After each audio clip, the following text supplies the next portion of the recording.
Okay, so in this video we are going to build the toy block of the bridge. So up here in the top right of the drawing sheet.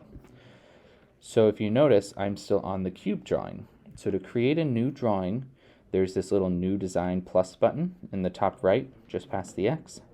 You're going to click that and you'll notice it opens a new design.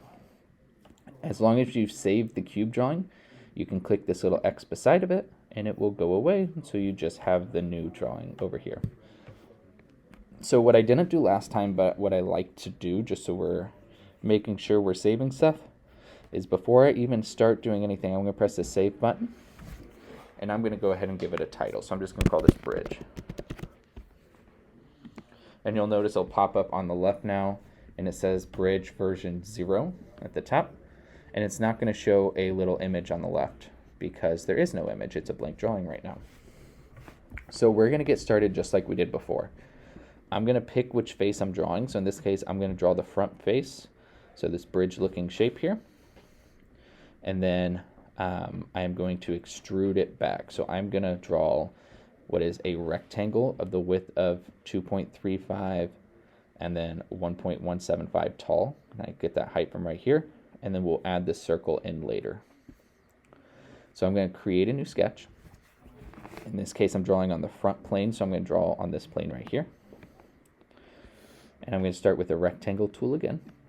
And I'm just going to click that rectangle in the center, come out and click it again, and we'll change the dimensions as we need.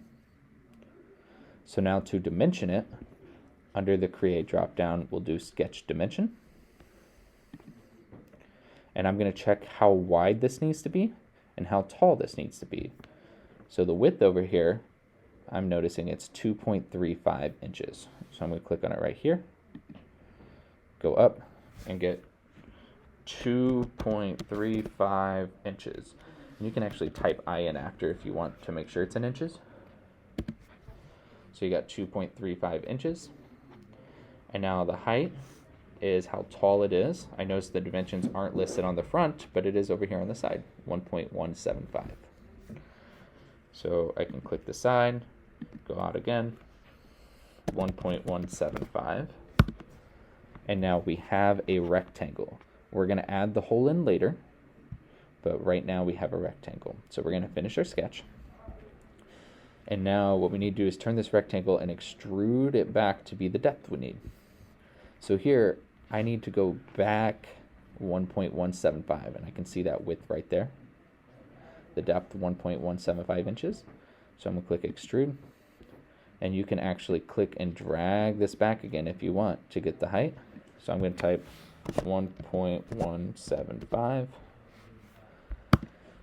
and now we have the exact rectangle we need. We just have to add this hole. So this hole, it says this circle with a line through, that means diameter. So the diameter is 1.55 inches. So what you're going to do is, this is where stuff gets a little bit trickier. We're going to create a new sketch again. But now, instead of clicking on one of the planes that exist, free floating, we're going to say we're drawing on the front face of this object. So you are going to click on this front face of the rectangle. And now we're actually drawing on here. So we need to put a circle on it to cut out. So we're going to use this center diameter circle right here. And the really cool thing about this tool is if I hover on the bottom line, you see how we have that little blue square with an X. It means we're locked on the line. And as we go over, you'll see a little triangle appear. And that means we're right in the center of the box, which is what we want. So I'm just going to click that once. And I'm going to go out, and you can see I can already type in the diameter. So I could go ahead and type in 1.55. Or if you accidentally click, you can always come back and dimension this after as well. So we'll go to Create, Sketch Dimension, click on the circle, and it will allow us to do the dimension again. We want 1.55 inches. And now you see that we have this circle that we want to cut out. So we're going to finish the sketch, and we're going to do another extrude. But the way this extrude works is we get to pick if we want to build on or cut out. So I'm going to click on the top part of the circle that we want to cut. And you notice if I drag to the left, it's building on. But if I take it to the right through the object, it turns red. That means it's cutting. So I'm just going to drag this through the object. It doesn't really matter how far. And you notice the operation over here says cut again. So I'll press OK. And it will take away that center circle piece. And we're left with exactly what we see over here. A 1.55 diameter hole cut out of the bridge that's 1.175 wide, 1.175 tall, and then this long length is 2.135 inches.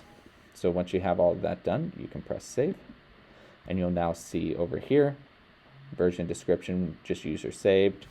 You can write where you're at in the process. You can type finished here, or you can just leave it user description. Press OK. And you'll now see a picture show up on the left to show you that you are, or where you're at in the process, which in our case is done. So that is the bridge drawing.